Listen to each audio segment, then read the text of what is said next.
Well, good morning. Here is today's Mishlei, today's wisdom. So we're going to look at Proverbs. Oh, I didn't write it on here for you, but it's Proverbs chapter 22, verses 18 through 19. And this is what it says. It says, like a maniac who shoots flaming arrows and death.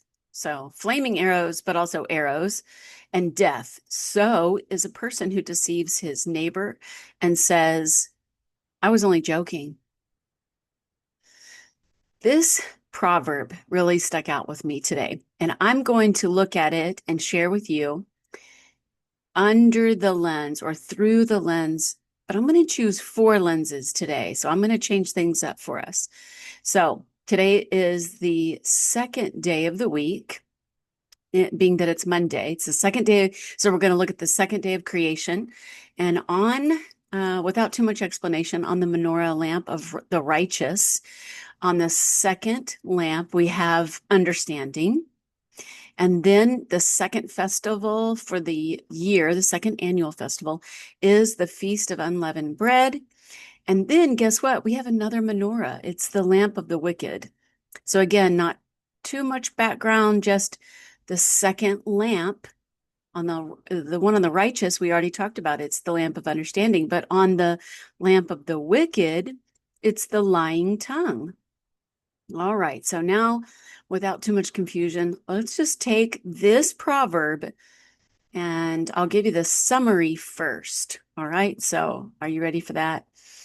So let me move this around so that we don't have it in our way.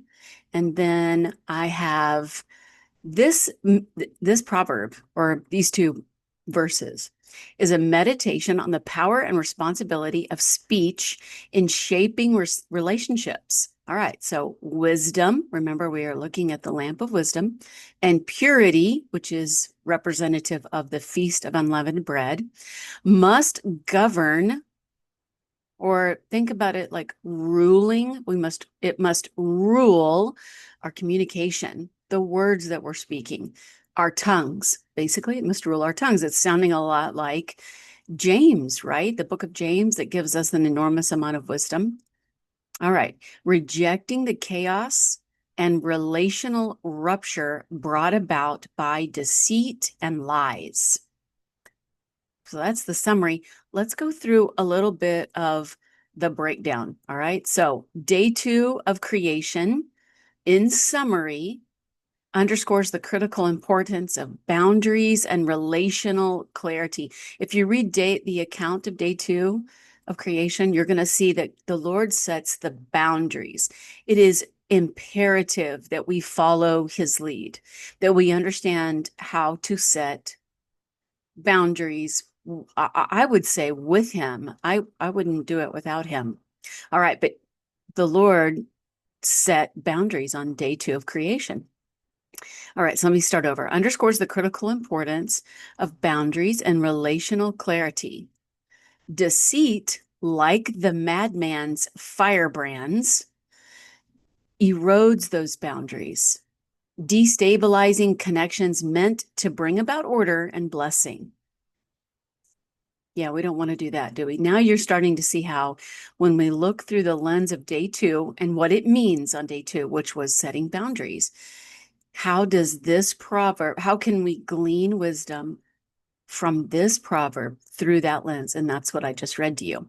All right, so we're going to do this exact same thing through the lamp of the righteous, which is the second lamp of the righteous, which is understanding. All right, so the righteous lamp of understanding offers a counterexample showing that understanding and discernment must illuminate speech, maintaining genuine relationships. Have you ever heard this? You know what this reminded me of? Too many people probably in my life have thrown a backwards compliment, not a compliment, but basically an insult at me or someone else in my surroundings. And then kind of like followed it up with, I was only kidding. Um, This is what this reminds me of. I don't know why that's the first thing that stood out, but that's what this proverb reminds me of. All right, so that was the lamp of the righteous. So let's move on to, why don't we do the lamp of the wicked next? Because we just read from the menorah lamp of the righteous. The second lamp is understanding. So let's go to the menorah lamp of the wicked and look at that second candle or light or lamp, which is a lying tongue. All right, so the wicked lamp, points to the catastrophic results of a lying tongue, echoing the Proverbs warning that such words are more than harmless jokes. They are destructive, chaotic, and dangerous. I think that's a really good thing for us to know. All right, the last piece we have for today is looking at the same proverb through the lens of the Feast of Unleavened Bread.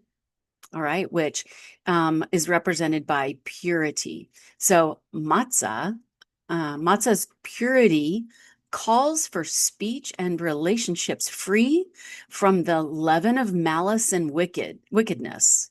So the leaven of malice and wickedness, especially the leavening effect of lies.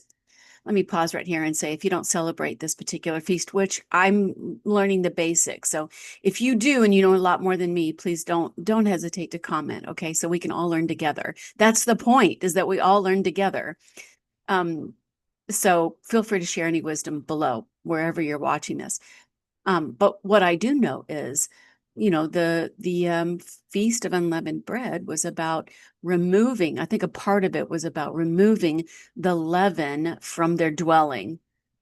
So now back when we read this, we want to remove the leaven from the festival of malice and wickedness. I think the festival actually is the leaven represents the pride or the ego, I think. I could be wrong, but I think that's what it represents. All right, especially the leavening effect. So again, we're just talking about the leaven from the feast, the effect of lies. Think about this today as you think about this proverb. Let me read the proverb for the last time.